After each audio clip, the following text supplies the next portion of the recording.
Lance Hall here for Let's Discuss with Lance Hall. Happy to welcome Åge, lead singer for Wig Wam, to the program tonight. How you doing, Åge? I'm fine, thank you. How are you? I am doing excellent. I got to tell you, this is a bit of a pinch me moment. I discovered you guys, 6-7 years ago. I saw the video for In My Dreams from the show in Norway where you guys did. I instantly fell in love with the band. Oh, cool. That's good to hear. I mean, that's from 2005. Yeah. We never toured in the U.S. or, in America at all. We were more like a European phenomena. And then we broke up in 2013. And, a lot of stuff has happened since 2013 with Spotify and everything. Yeah. So we're still sending smoke signals from here, but we're getting them over here. It's great stuff. The first thing I want to ask you about, though, before we get into the album, I think it was on your Facebook page, you played a luncheon performance this afternoon, a Christmas show. Oh no, yeah, it was a lawyer's company that wanted me to do an acoustic set for them, So that's what we do these days. In the Corona times. Yeah, that must have been a lot of fun, though.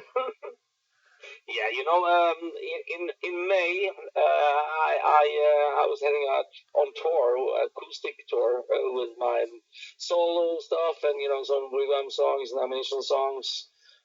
Did like 3 hours every night, 50 persons here and 50 persons there, and then suddenly in June we could play in front of 200 persons, but I figured it was better to go out on tour and play in front of people than to sit back home and do nothing. So especially if it was safe, the social distancing and all. Sure. I didn't do it like Trump has done it so far. I wore a mask, and we had a great time. Even though it was, very restricted. Yeah. As long as you're out there and you're playing, that's the fun of it, though. So, let's talk about the new album, Never Say Die. It's coming out January 22nd on Frontiers. Do you consider this a reunion album, a comeback album, or simply a follow-up to 2012's Wall Street? It's a comeback album. After Wall Street, we broke up, and when I left the last show in 2013, I never looked back, and neither did the other guys. But we have befriended, and we have renewed our friendship during the past 2 years, and we have started to learn more about ourselves and how to collaborate and be friends, not enemies. And it's never felt this good to be among the guys. I mean, we put all the cards on the table. We discussed all the matters, and we buried the hatchets, and we're just glad we were able to be back together and to appreciate the good times, and so happy that we can work together as a team. Yeah. We have never been this much a team before. I mean, for this album there was no competition, and we all we were all working our asses off to make this as good an album as possible, instead of which song is mine and which song is yours. So that's what it's all about, being in a band, and that's why I started Ammunition in the first place. I wanted to be among friends, and I wanted to make music, and I wanted to look the other guys in the eyes, and to work together as a team, and to be able to play with friends that you could also invite for a cup of coffee, or could hang out with. Do you attribute this newfound sort of, I guess we'll go with the word attitude, to a maturation? You've all matured, or was it a question of too much too fast in the early days, or what do you think, or just there are many things. Mostly I think we really toured too much, and there was too much going on. Plus, we had this, personas. We had these characters that we had to play.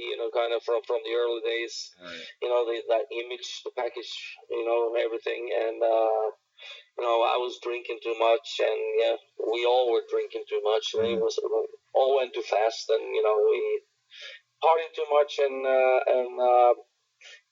but that's not really what broke us up. I think what broke us up was our we all dreamed of doing different things. I wanted Wig Wam to turn into a different musical style after a while, and so did Tron, and we started to fight a bit, and I was constantly on tour doing my own shit, because the guys wanted a break from the band, and they really didn't want to put a date on when we were going back together again. So I started my Queen show, and it really took off, and when the guys got back to me, I was already busy, and I hate to say I told you so, but and one thing led to another, and but here we are, and we're better friends than ever, and we're really proud of what became Never Say Die, the album. Yeah, definitely. I want to get into the album. I got to stream an advance copy, of course, but before I get into the new album, I've got to bring up one thing from an old album though that has just pissed me off forever. Okay. You guys did. I'm curious. You guys did "Wanna Be a Rock and Roller" just previous to when Nickelback released Rockstar, and the songs are very parallel to each other, and the message and everything. But they, of course, had this massive hit with it. And I'm not slagging Nickelback at all. I'll give them their due. They're a great band, and they do what they do well. You guys should have gotten the glory for that, because "Wanna Be in Rock and Roller" is a better song, better video, better everything. And it's just pissed me off that you guys never got the recognition you needed. Yeah, the reason why we made "Hard to Be a Rock and Roll" was, I think it was a statement from Gene Simmons claiming, how hard it was to be a rock and roller, and it was all about, how hard can it be? I mean, to live your dream. I mean, stop complaining. I mean, it's when you chose your path and your dream come true. I mean, you should be the luckiest guy on earth. So it was all about that. I'm like, these guys this should have been such a bigger hit for them. If Rockstar was a hit, it should have been mega for them, To be honest, I haven't heard Nickelback. I never was into Nickelback anyway, but I haven't heard many songs. I couldn't hum one song from Nickelback, so I wouldn't know. It was just, it was so in your face over here, and then when I discovered how to be a rock and roll, I'm like, oh my god, this is so much better. Again, not slagging them, but Never Say Die. Let's get into this. First track, Second Crusade. Nice opening sort of thing. It reminded me of the song that opened the UFO album, No Place to Run. I think it's called Alpha Centauri or something, and then it goes into a song called Letting Go. Same sort of theme. Did you want a little bit of a dramatic build going into Never Say Die? Oh, yeah. When we knew that Never Say Die was going to open the album, I instantly thought that we needed an intro, and I was in touch with, contacted Lasse Finnbrot, the keyboard player from Ammunition. He used to be a touring member with Wig Wam in 2010. And asked him if he could make a cool intro, and we were really wanting that intro for the video as well. When you see us pick up the old instruments and we get out of the ruins of whatever war had been going on, and he just came up with this idea, and we dug it. Very cool. Never Say Die is a killer track. I love the video on that. It reminded me, and I had to go back and watch it to make sure I was doing the right sort of comparison. The video, the way it was set up, particularly in the beginning, like you said, we pick up all the old instrument stuff, reminded me a little bit of Tom Petty's video for You Got Lucky, where the band comes out and he in the dust there's a boom box and he presses it and You Got Lucky starts to play. Were you aware of that at all? No, even though I'm a big Tom Petty fan, that video didn't come to mind.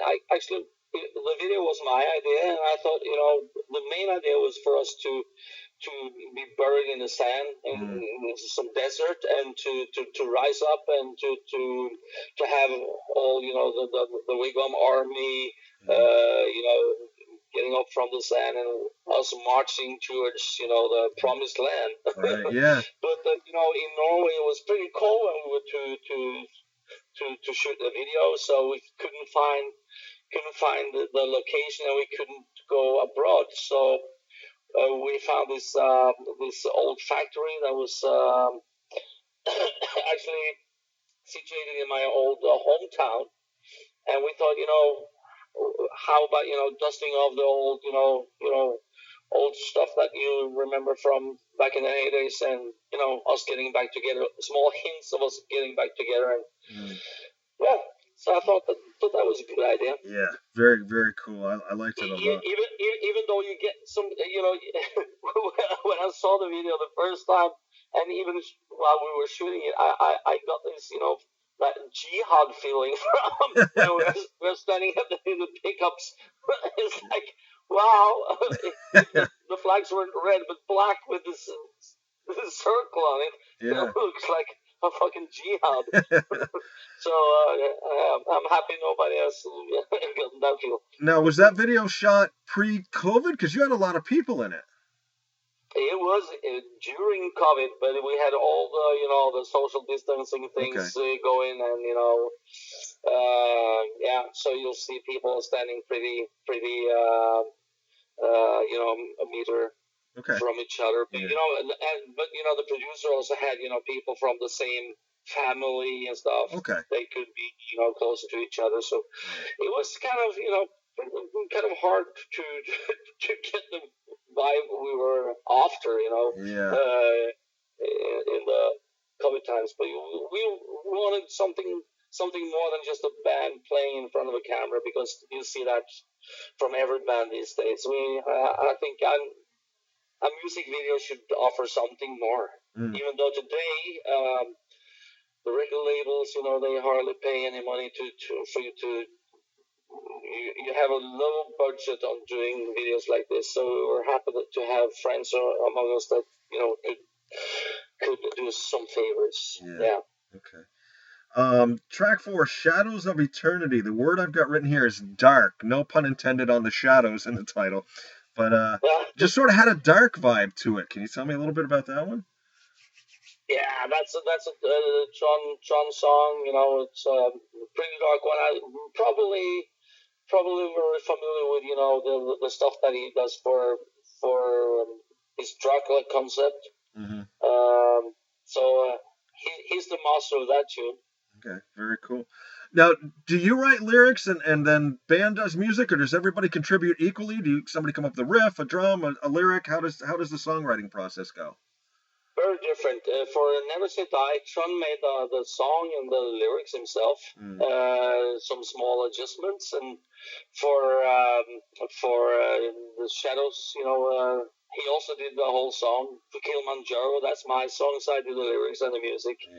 And for, you know, Hard Love, that's my song, I did the lyrics, and, you know, and Burnt, you know, Flash, the bass player, he did the Call of the Wild, and he also made, you know, Silver Lining, even though I contributed on some of the lyrics, and Trond did some magic stuff there. So, you know, it's all a collaboration, but, you know, we all write lyrics and we all make music. So sometimes we write together, sometimes Trond will come up with something and I will make a lyric for it, and yeah. Very cool.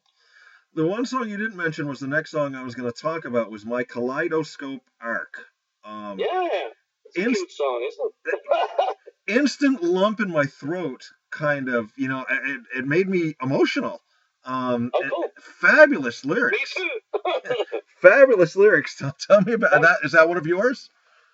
That's my song, yeah. Yeah, tell me about that one. That is just a fantastic song. No, it's actually a song that I wrote.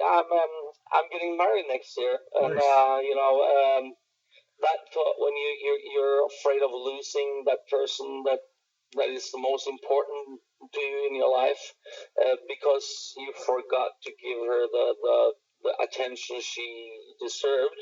You know, even though a person can colorize your world, doesn't mean that you're off. You should also colorize the other person's life. You know, you have to bring color to each other, and so that was kind of the theme of that song, to colorize each other's worlds, or else it would get pitch dark. Yeah, great tune. Now I gotta ask you about this as a singer. Northbound, I love the acoustic and the electric guitars and everything. I wasn't expecting an instrumental. You know, as a singer, how do you feel about having an instrumental on the album, or is that like, okay, now when we do this live, I can take a break? You know, I have always, been a fan of instrumentals on an album, especially if you have guitar players like John Holter. Yeah. So I think I was actually the guy who suggested us having an instrumental on the first album. We had an instrumental, The Drop, and then we we stuck to that formula, having an instrumental and to have Flash, Bernd sing a song. This time he did Call of the Wild, and he wanted me to sing it. I said, nah, I listened to the demo tape, and it's so much cooler when you sing this song because you have this slur, that aggressive sound in the voice. Yeah. This should be sung by a bass player with, a lot of attitude. So you really had to work hard on that one, but he really made it. And it's cool. Yeah. And of course, for a live set, it's always good to have something. I mean, I think it's so much cooler to have an instrumental, a theme, a musical thing, in the show than a guitar player just showing off. I agree. Yes, 100%. So this is probably going to be his solo for the next show, and nice. Probably mix it up with some of the other instrumentals as well. But I think especially this one is awesome. Nice. It's easy to hear. He's one of the top guitar players out there. Yeah, definitely. And that brings me to the last tune, which is Silver Lining. I got in the beginning with the verse and the chorus and the lyrics and everything, and the way it was put together, sort of almost like Beatlesque, sounded almost like a Beatles tune, until you get to that guitar solo towards the end, and wow. then you go from Beatles, to Comfortably Numb. It's just it grows and grows. It builds up. When I first heard that tune, I knew Bert was, having this tune that we were supposed to listen to, and when he played us that demo, that song, I thought, wow. Yeah. But he was singing it himself, and he kind of, it sounded very different with his vocals on it.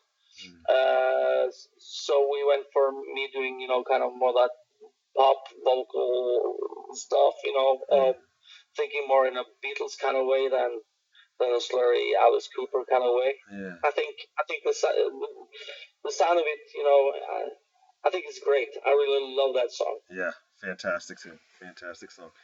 You've had 2 videos come out for Never Say Die and Kilimanjaro, which is a fantastic song. Great video. I love the vintage clips in that. That's so cool. Yeah, cool. Thank you. Like old home movies, Yeah. You just found some old vintage stuff from back in the days. Yeah. To go with the lyric. I originally wrote that song for Ammunition.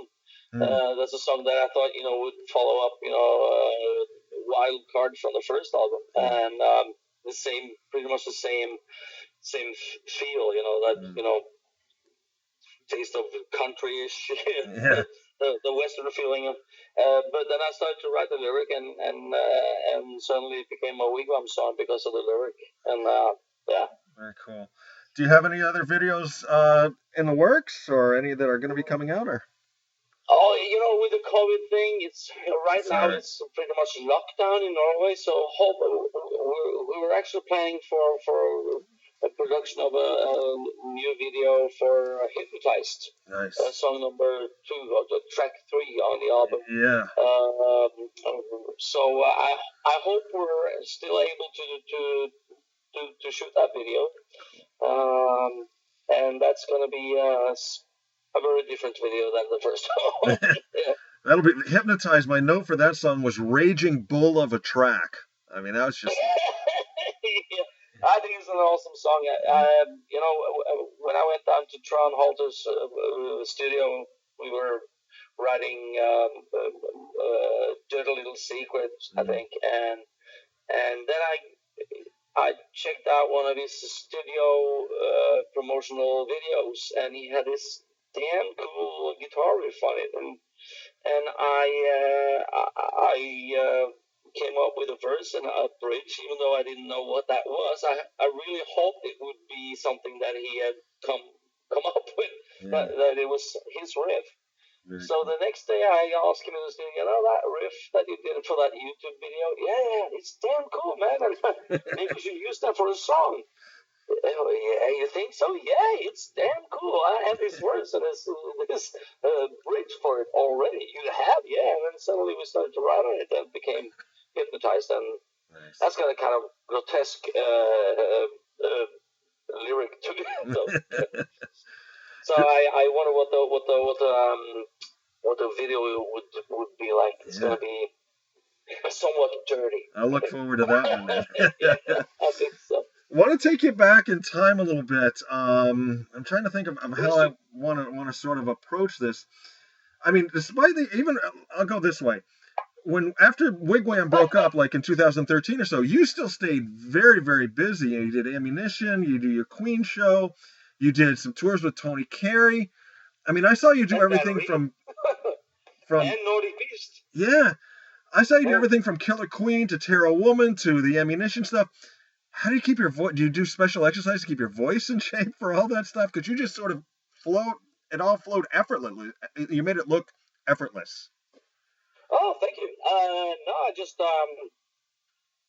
you know, it's you know, you're working with a muscle, and if you have a good time and you get enough sleep and you don't do drugs, I mean, that of course, and you get some sleep, that's easier. I wasn't that healthy during the Wig Wam days. I hardly slept at all, and that would, of course, affect the voice. So I learned the hard way that, you know, you really need to relax, and you can't do 3 gigs a day. That's gonna train you out. I learned that the hard way through the Wig Wam period and through the first years of the Queen shows, because when we started up the Queen shows, I thought it would only be like 5 or 6 shows that we were going to do with the Queen show. So I put together, you know, a show containing all the favorites of mine. It was like 1.5 hour, then 20 minutes break, and we did another 1.5 hour. But you know, we sold so much tickets, so many tickets, and we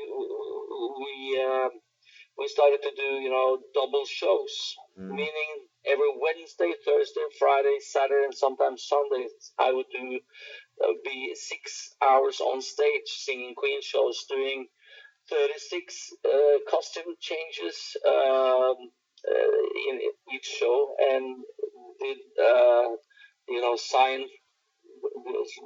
signing sessions, 20 hours in the breaks. So I was literally, you know, burning out. But after that, in 2010, I started to take more care of myself and only do 1 show a day. So that, you know, really made things better. From the sounds of that, you're proving it is sometimes hard to be a rock and roller. It can be hard to be a rock and roller, and it should be. I understand your grandfather got you into music at a very young age. He was a clarinet player? That's right. I sing.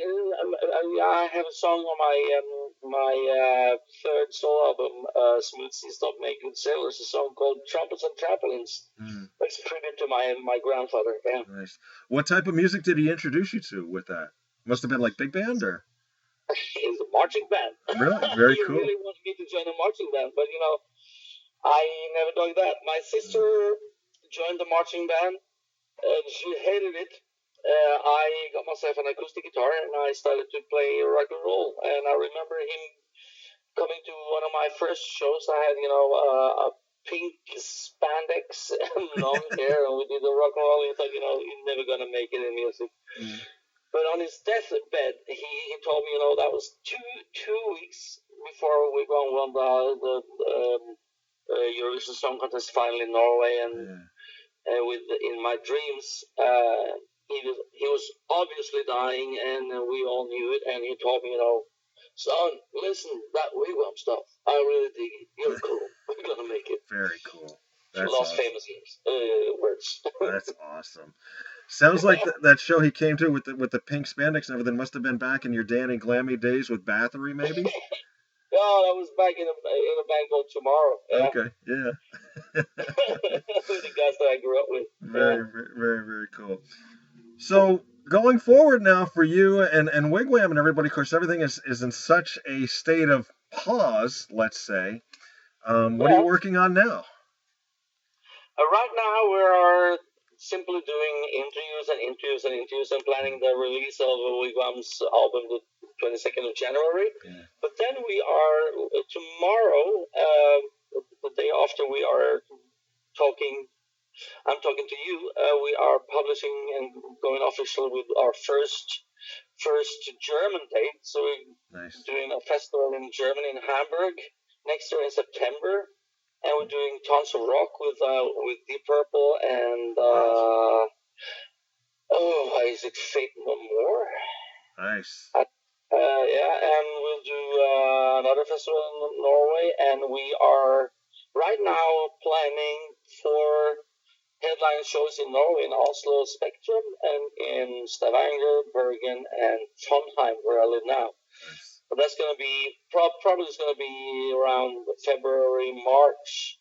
We will only play in front of maybe 200 persons, but we'll put on a big stage and we'll do some streaming event out of it. Nice. And we'll start to book hopefully a tour in the fall 2021 and 2022, and hopefully we'll come to the US as well. And Japan we're talking about, and of course Europe. Nice. Awesome. Sounds cool. You also, I just saw where you did a song on TV with your daughter. That must have... Yeah, it was just broadcast. It was just airing now today. Really? That must have been a fantastic moment for you. I mean, anytime, as a father myself, anytime you can do something like this with your kids must be immensely gratifying. Yeah, my fatherhood, I mean, I've been a kind of distant father, being constantly on tour, so, and, pretty heavy divorce and everything. It was a hard time for both my kids, and for me to see my daughter, following me in, the musical, path that I've taken. That's awesome.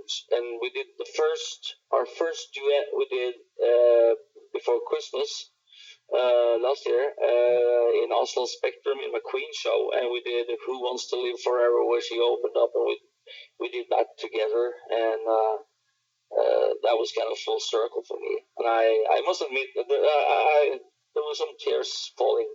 Yeah. During that performance. Definitely. So, yeah. Lump in the throat type thing. Oh, yeah. Very cool. We've been chatting with Åge, lead vocalist for Wig Wam, here with Let's Discuss with Lance Hall. New album, Never Say Die, coming out January 22nd on Frontiers Records. Åge, I like to end my interviews with just some fun questions. I'm hoping these are questions maybe you've never even been asked before. Sound good? Oh, yeah. All right, it's December, and I know you do a lot of these shows like this. What's your favorite Christmas carol to sing? I really don't sing Christmas carols, but what's that song that I really dig that one. Now I can't remember it. I just sang, Where Are You Christmas from the Grinch. I did see that. That's a cool song, yeah. And I saw you doing Christmas Baby Please Come Home as well. Yeah, that's a fun song. I did that today too at the Lloyd's company. Yeah. Cool. Acoustic. Yeah. How about a favorite Christmas gift that you remember from your youth? My favorite gift, the gift I had. Yeah. Probably some Kiss CDs or something. Yeah. Excellent. Let's see. Given your choice of household chores, would you rather do dishes or the laundry? Oh, I can do them both. I found out I even vacuum clean. I found out there's a fun way of doing these things. Is to put on your headphones, put on an audiobook. Right now, I'm listening to Steve Lukather's audiobook. Nice. And, the laundry and the dishes and the vacuum cleaning and all the boring stuff gets so funny. Very good. If you could pick a television show to have a Wig Wam song placed in, what show would you pick? I'll tell you a secret. We're going to be in a series in the U.S. in 2022. Really? Yeah, we just signed a contract for a series called Peacemaker. Very cool. We'll be looking for that then. Sounds good. With the DC Comics, right? Okay. All right. Well, that'll lead me to my next question. Your favorite superhero? My favorite superhero, probably Batman.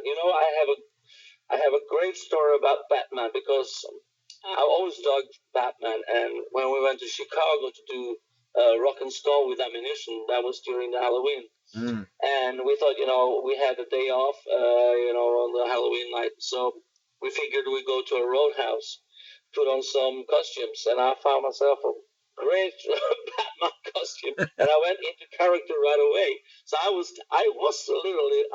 Batman the whole fucking day and night. And at one point when we got to that roadhouse, I was leading the way with Eric and all the guys.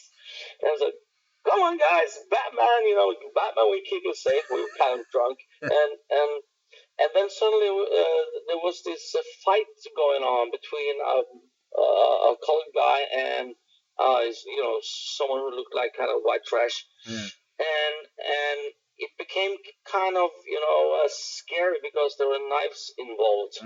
So I remember Eric, he almost shit his pants. And I said, ow, don't worry, Batman is here, I was on my way, to stop that fight. Yeah. But in 2 seconds, there was this massive attack, they were popping up white guys all over the parking place, and these colored guys would come up, and it was a mass battle out there with knives and police coming, and so okay guys, withdraw.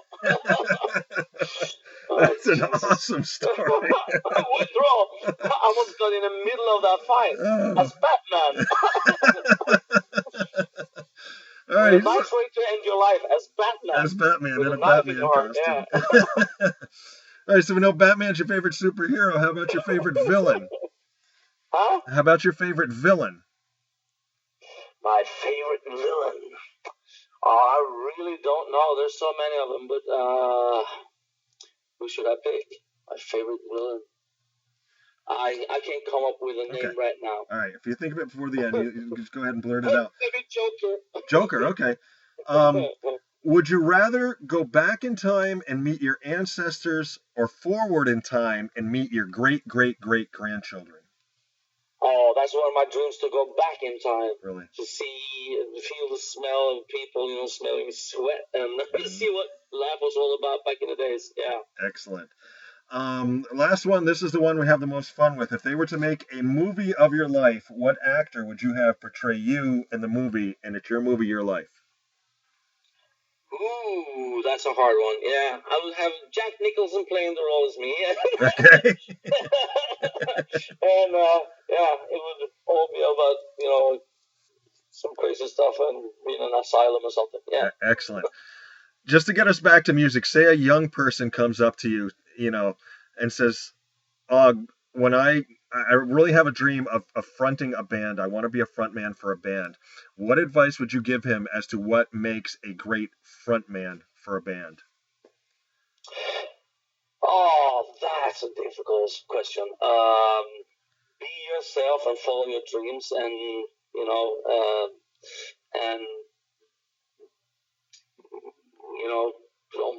don't listen to bullshit. Just do whatever comes naturally. Because playing, to try to be someone you're not. That's probably the worst thing you can do for your own career. Mm. There's so many people, so many singers, so many bands that you see it's not who they really are, and it's easy to see it. You know, it's all fake. If you're natural, if you do the things that comes from your heart, and follow your own instincts instead of trying to be someone you're not. Yeah. That's probably the best advice, because there's only one of you, and that's you. Right. Don't try to be Madonna or Bruce Dickinson, or because you can never be Bruce Dickinson. You can never be Paul Stanley. You can never be Åge Sten Nilsen. You can never be you. Yeah. Yeah. You want to be authentic. You can only be yourself. Right. Be true to yourself and be who you are. Absolutely. Because you're unique. Yes, definitely, and we all are, and we need to tap into that. Yeah. Åge, I want to thank you very, very much for taking the time with me. I know it's getting pretty late in the night over there where you're at, so I appreciate you. No problem. I usually, I'm a night animal, so yeah. Once again, we've been chatting with Åge, lead vocalist for Wig Wam. That new album, Never Say Die, coming out January 22nd on Frontier, is going to be available everywhere. Fantastic album, Åge. Give the rest of the band my compliments on it. Great stuff. And like I said, this has been a dream come true for me. A true pinch me moment. You're too nice. It's awesome. Awesome My stuff. pleasure, friends. And nice talking to you. Hopefully, we'll talk very soon about the next album or something, either from the solo album or Ammunition album or the next Wig Wam album or whatever. I can't wait. It sounds awesome. Still alive and kicking. Okay. Take care. Bye. Bye-bye. Merry Christmas. Merry Christmas.